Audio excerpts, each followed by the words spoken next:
Alright, so now all we have to do is, well, first off, we should probably heal because I'm in pretty bad shape. But we gotta go grab that vaccine from Nikolai. Hopefully they give me something. Yeah, that's very nice of you. Let's heal. What is this? Gimme. Let me read that. Ferromagnetic infantry use, next generation railgun, development codename Finger. Chief developer Nest 2 lead researcher Cornell Garner, United States Army, blah blah blah. Suppression of new bioweapons in case of outbreak. Extreme firepower provides the secondary benefit of completely obliterating the target, leaving no trace behind. This thing is totally rad. Tyrant's out of line, just give him the finger and problem solved. Packs the firepower we need. It would be even better if there was a way to control the output. Mobility may prove to be problematic in the field. Perhaps its platform could be refined? It requires multiple power sources, may be difficult to secure in practice. Could you consolidate to a single power source? So, I'm sure that that's not, really? A gunpowder they give me? That's not really going to be any kind of foreshadowing of what's to come. And at this point, let's just grab that back. And grab my ammo. Whoops, that was the wrong handgun. Wait, was it? Yeah, it was the wrong one. Or is it? Which is the one? This is the one that I made, because it looks weird. So I have no shotgun shells. I've still got quite a bit of this. We're not in, like, rough shape here, but it's gonna be a little bit. We'll see. Be a bit of a challenge.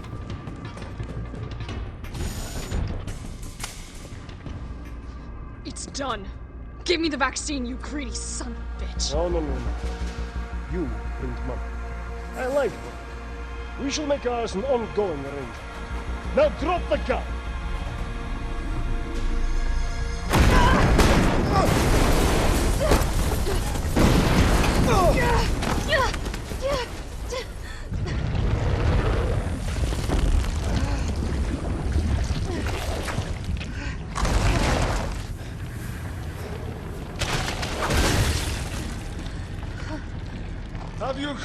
Have you ever seen anything so incredible? The data on this would be worth millions. But, you know how it is. City's about to explode, and you can't put a price on life. Good luck! Nikolai! Jill! Go after Nikolai! He's got the vaccine! What about you? We're running out of time. I've got this. I know you do. Look, just so you know, this is the last fucking time. So here we go, final battle with Nemesis. This fight is just kind of okay. The song is incredible. Probably one of the best remade songs from the original Resident Evil 3. But it's a spectacle fight, really. It's not really that great. Because Jill gets a fucking railgun.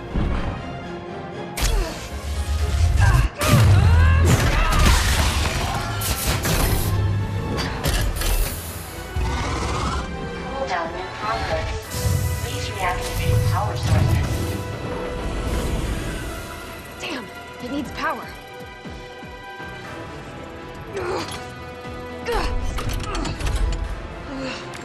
So on normal and hardcore, this fight is, well, just kind of normal. Not really much to say about it. But on any difficulty above that, like on Nightmare or Inferno, it is, I mean, I would say it's nearly unplayable. Alright, so now it's time for this. I'm almost positive there's no way in hell anybody play tested it. It seems like literally no one on the development team was like, hey, we should like just play that final boss on the highest difficulty just to see if it's actually possible to be beaten. Because I don't think that they did, because Nemesis, what is wrong with my brain? Nemesis can hit you once and just combo you until you're dead, and it's impossible to do anything about it. Your timing on the dodges needs to be, like, picture perfect.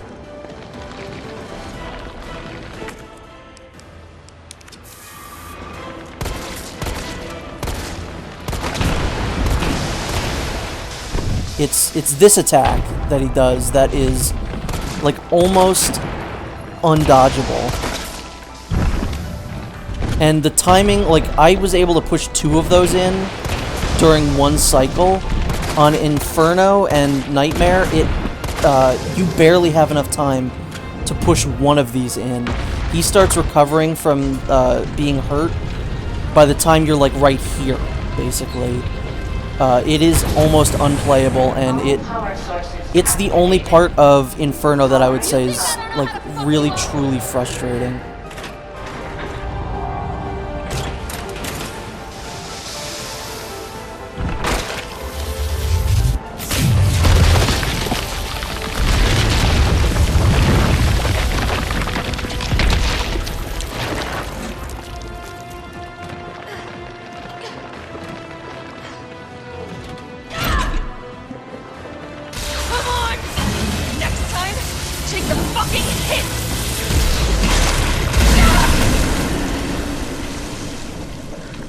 So that's really good, and I love it. It's a great line delivery, it's a great line. But... Good riddance. why didn't you put, "You want stars, I'll give you stars" there? Why is that line not there? Why is it in the beginning of the game? Oh, it's so frustrating. It's like one of the few things that I really wish that Capcom would just say, you know what, we goofed there. Let's patch that and fix it. You could easily do it. I've seen people edit it. But whatever. It's a fine boss. Again, there's no middle ground where it becomes like a really good final boss. It's either too easy on easy, normal, and hardcore, or it becomes literally impossible on Nightmare and Inferno. And if you don't believe me, play the game on those difficulties. I dare you. I can still catch him. Yeah, it's a spectacle fight. The song is amazing. The imagery of Jill using a railgun is great. So I can't really complain about it. And it is very climactic.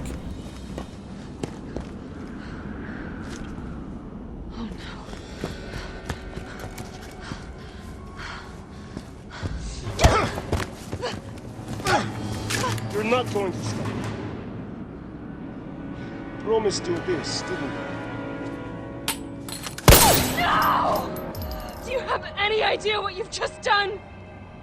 No, don't care. My client ordered me to reduce Umbrella to rub. 10 minutes until missile Ah. impact.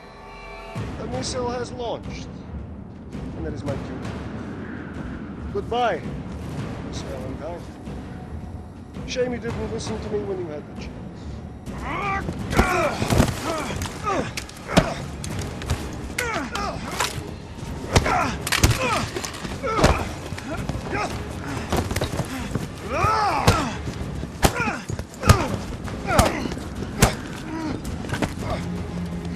Jill! Shoot him! I can't! I'll hit you! Do it! You have to! There's no other way. Carlos! Hey, I told you I couldn't leave you in a Carlos's world. That would just be too cruel.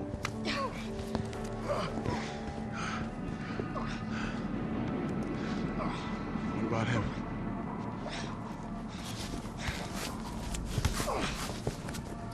Why'd you do it?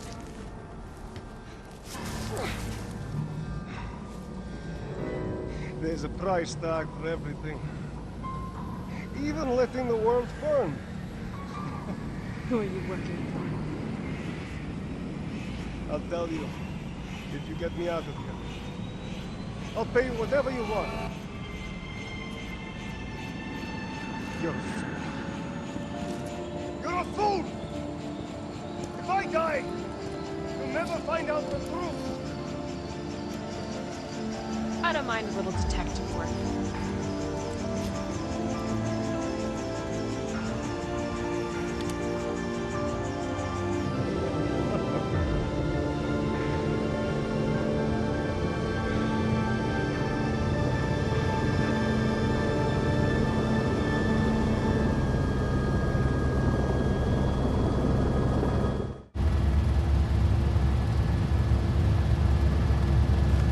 Jill, you alright?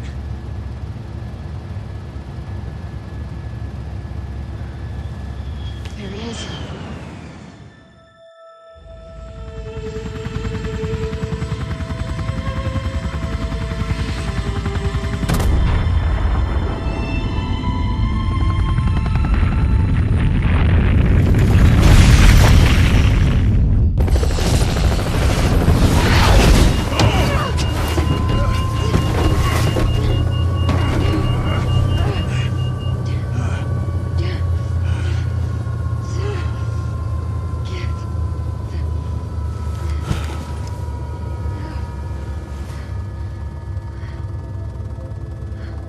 It's finally over.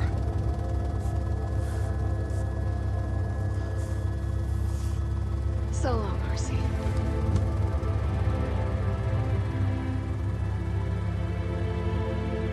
I felt empty and cold as the heat from the blast washed over us.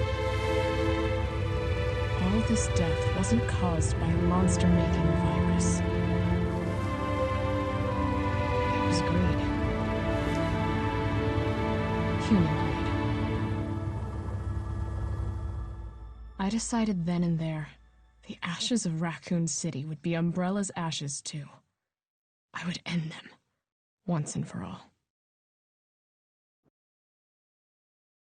So I think this game actually fairly well, sets up... there's a scenario in the Umbrella Chronicles game for the Wii where it's Chris and Jill going to, the last remaining, Umbrella facility or whatever, and they clear it out, and it's the end of Umbrella, basically. And I think this game sets up, if they were to just make, a little spin-off, it could be a budget game, it could be a couple hours long, of Chris and Jill doing that. Just a remake of that. Even, well, I would say retcon it to make it Carlos and Jill, but make it Chris, Carlos, and Jill. That would be great. People would love to see that. I would love to see that. Just give some more lore, fill that in a little bit. That's, the logical next step. Obviously, I'd like to see Code Veronica get remade, but one of those two things I would like to see happen. Yeah, so that's Resident Evil 3 Remake, a game that I like quite a bit. As I said, I don't think it's as good as Resident Evil 2 Remake, but I think there's things in this that I like better than the Resident Evil 2 Remake. Obviously, I like Jill. Carlos was a great addition and such a welcome surprise that he was as good in this game as he was. Nemesis is great. He's underutilized in the stalking sections, but Nemesis is great. I love seeing more of Raccoon City. I think some of the enemy designs are creepier. I like the hunters, the hunter betas, the pale heads. There's a lot of really genuinely good stuff in here. It just feels a little short because it is. There's some stuff from the original Resident Evil 3 that got cut out. Again, I'm kind of agnostic to that. I don't really mind. Resident Evil 3, the original, was always my least favorite of the classic series. So the changes or not adhering exactly to it wasn't as offensive to me as it was to people who really liked the original. But I still see this game's shortcomings, but it's still a really spectacular game. And I'm trying to think, of the new games where it ranks. I think I like it better than Resident Evil 7. And like slightly less, and that's very, very slightly less than the Resident Evil 2 remake. I'm excited to see where Resident Evil 8 falls in that little ranking now of the most recent Resident Evil games. But I am excited nonetheless, obviously. I think this cast is spectacular. It's one of the best. I think the cast is definitely better than Resident Evil 2. The cast of characters, the actors themselves. And that's not to diss the Resident Evil 2 actors, but Nicole Tompkins, I think, made Jill her own, and she is now either my favorite or tied for my favorite Jill with Patricia Jolie. But, yeah, I don't really have much else to say. I do think at some point, not anytime soon, I will do what I've been saying, which is the Resident Evil 2 and 3 complete kind of thing, where I start the game, Resident Evil 3, when the time skip happens, I do Resident Evil 2, and then I finish the ending of Resident Evil 3 at the end of that, because that's how the timeline of events goes. So I think that would be fun to do. So yeah, look forward to that. Thank you for watching. I enjoyed playing one of my favorite games that's come out this year for the 50th time. I really don't think that's even exaggerating. I think I have played it about that much. So thank you for watching, and I will see you next time. Oh, also there is something after the credits, so either stick around or skip to it.